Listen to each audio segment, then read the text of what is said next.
Wife confessed to cheating. I went on autopilot, numb, got divorce lawyers, blocked her and her friends, but now she wants to meet. I, 32M, have been married to my wife Kate, 30F, for 4 years, together for 9. Our relationship has been amazing, loving and supportive. We have good communication, hardly ever argue, and our bedroom life has gone from strength to strength over the years. We discussed cheating in the past and I was always clear that we would be over if it ever happened. Kate went home to visit her family last weekend, which was fairly normal. Before she left on the Friday night, we had a minor argument about keeping the house tidy, so our communication was limited on Saturday, but I knew she was going out to meet some friends at a bar. I trusted her 100%, so didn't think anything of it. Before I fell asleep, I texted her saying that I hope she had a nice night. When I woke up on Sunday morning, I had a missed call from Kate at 4 a.m., so I immediately called her to check if she was okay, but no answer. After a few hours I tried again a few times, but still no answer. Around an hour later I got a message saying she was fine and was driving back soon. Kate got home late afternoon and looked awful. She had clearly been crying, was not wearing any makeup, unusual for her, and looked like a shell of a person. I knew right away something was wrong, but she wouldn't let me hug her and would barely speak. I sat her down on the couch and made her some tea. I gently encouraged her to tell me what was wrong, and she burst into uncontrollable tears for at least 10 minutes while I was trying to comfort her. She then proceeded to tell me, stopping every few words, that she had slept with someone last night after the bar. At that moment, something in my brain broke. I can't describe it any other way. I immediately got up and jumped in my car and drove off. I went to a park and walked around it for about an hour. Kate was calling my phone constantly and I turned it off. When I got home, I grabbed 2 suitcases from the garage and went to our bedroom. I threw some of Kate's clothes and shoes into them and left them by the front door. Kate was lying on the floor in the living room, curled up into a ball sobbing. I called her best friend who lives nearby and told her that Kate needed a place to stay and a ride to her place, and that Kate could explain everything to her later. I told Kate I was leaving for an hour and that her friend was coming to pick her up. She grabbed onto my legs trying to stop me from leaving. When I returned home again, Kate was gone and so were the cases. On Monday, with a clearer head, I answered one of Kate's many calls and told her that I needed her to send me an email with as much details as possible of that night, and if she leaves anything out, there will be no hope of reconciliation. I received this email on Monday night but still haven't opened it. Since then, everyone has been trying to contact me, but I have just been working, exercising and sleeping. One of her friends turned up at my house with an attitude demanding an explanation. I told her to speak to Kate and close the door in her face. I have also been speaking to divorce lawyers, have moved money into separate accounts and blocked Kate and all of her friends on everything. Everything I have done since I found out seems like I have been on autopilot. I don't feel angry, upset or overly emotional. Just numb. Kate posted a note through the door yesterday asking me to meet tomorrow, but I'm conflicted. Should I meet her? Will it change anything? Is there any point in trying to reconcile? Is it normal to feel like a robot, and how do I snap out of this? Edit, just to add that when I came home the first time, Kate confirmed it was consensual. She was drunk but knew what she was doing. Update 1. After reading your comments, I decided to meet with Kate but not read the email. Kate came to the house yesterday and when I opened the door she looked terrible. She tried to hug me and started mumbling apologies, but I stopped her and we sat down to talk. I started by telling Kate that I would be recording the audio of the conversation and she agreed. I then asked her to explain what happened and told her that I haven't read the email she sent. Kate said she had been at the bar with 2 friends, I know and like both of them, and told me what she had to drink. I was surprised at how little she drank because it was the same amount we would normally drink when going for dinner, a few glasses of wine and a cocktail. She admitted she was only slightly tipsy. One of her friends, Sarah, has a younger brother Max, 27M, who came to pick them up around midnight. It's a running joke in their group that Max has had major crush on Kate since high school, and I had heard them joke about this. The 4 of them went to get some food and Max then dropped each one off until it was just him and Kate. Kate said she didn't want him to drive the 20 minutes to her parents' place after working all day, so would just order an Uber from his apartment. She went into his apartment to order the Uber but couldn't get one. Max suggested she should crash in his bed and he would take the sofa, he would then drop her off in the morning. Kate refused and continued to try to find an Uber. They were sitting on Max's bed and he kissed her. She kissed him back and they ended up having sex. After that she broke down crying from guilt and Max took her home. She cried for another hour, then tried to call me to tell me what she had done. We had to stop a number of times because Kate kept breaking down and crying hysterically. She told me it was a huge mistake, she got caught up in the moment, it was terrible, she only loves me blah blah blah. After she was done, I told her that her story didn't make sense, but it didn't matter at this stage because I was done. This caused another breakdown. I told her I was going to continue with the divorce preparations, but or the next month we would be separated with no contact. I also told her that we would both remain faithful, would get a full STD panel, and she would tell our mutual friends and family what happened.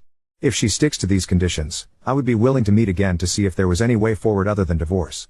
She enthusiastically agreed to this but made it clear that she did not expect me to stay faithful to her.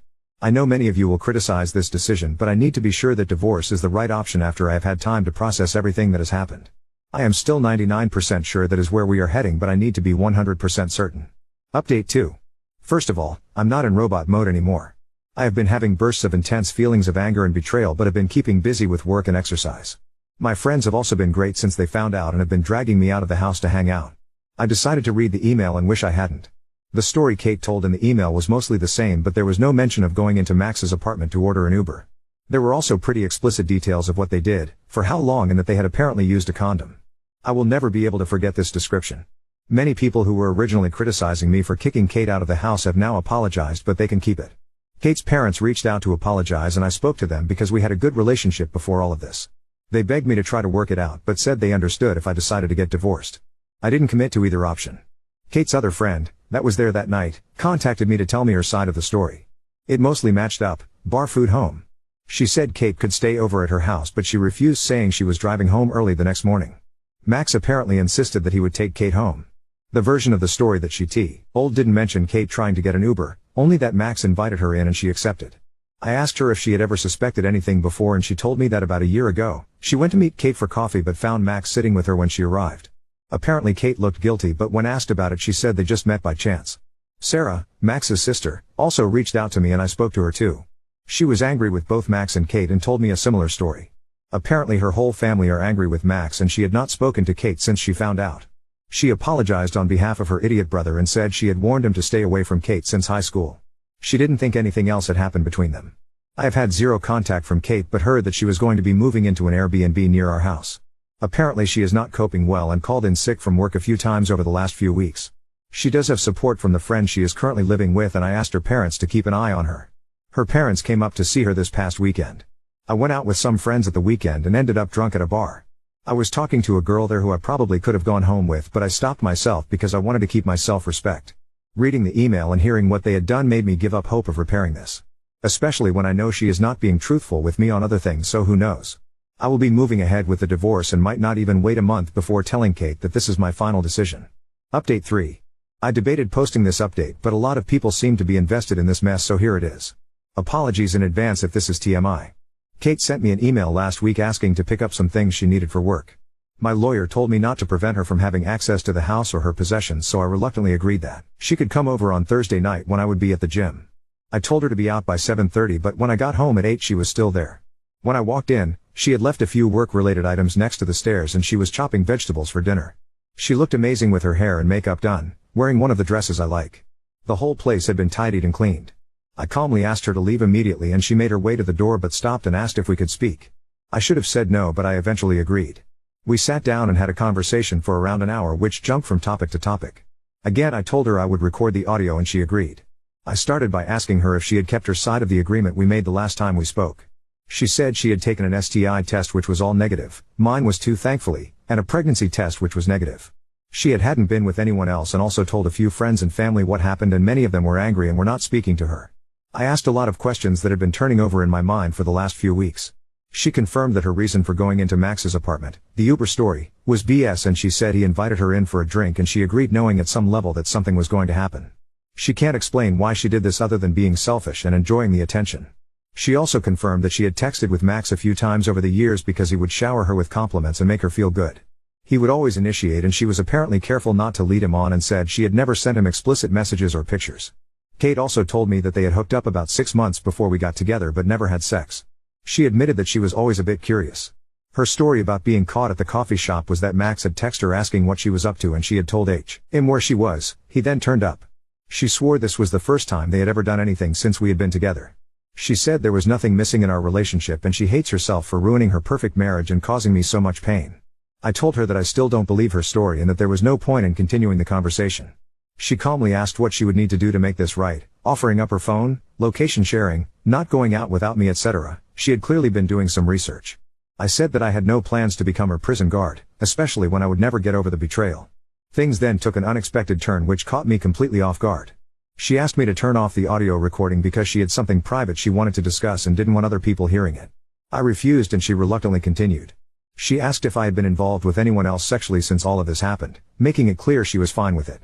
I told her no and she said that I must be going crazy. We used to have sex almost daily, and started talking dirty about all of the things I could do with and to her.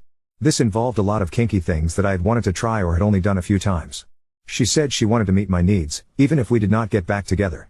She said we could have as many threesomes as I wanted from now on, or we could be open on my side only, and she would even find partners for us/me. She was trying very hard to turn me on, and I stayed silent until she asked who I wanted to have a threesome with. For some reason, I mentioned the name of her coworker, who was 5 years younger than Kate and a total knockout. This surprised her, but she was in too deep and asked me what I wanted to do with her. I went into detail about a pretty hardcore scenario, and Kate was encouraging me until I said that she would just be watching. This again caught her off guard, but she went along with it. Later on, I realized that I only said all of this as a petty attempt to hurt Kate, which I don't feel good about. She was obviously convinced that her plan was working, so she pulled up her dress and got into my favorite position on the couch, begging me to have sex with her. I'll admit that for a few seconds my body reacted, even though my head was not in the game. Everything suddenly came into focus and the content of her email came flooding into my head. I can't explain why, but I started to laugh. Not just a chuckle, but a full-on belly laugh. She looked hurt and moved away, then started to cry. I told her it was time for her to go, and she left quickly, probably due to the embarrassment. I also said she needed to hurry up and get a lawyer because we are getting divorced. The post-nut clarity after she left confirmed that I had dodged a bullet. I have a meeting with my lawyer later this week and want to move forward with the divorce as quickly as possible.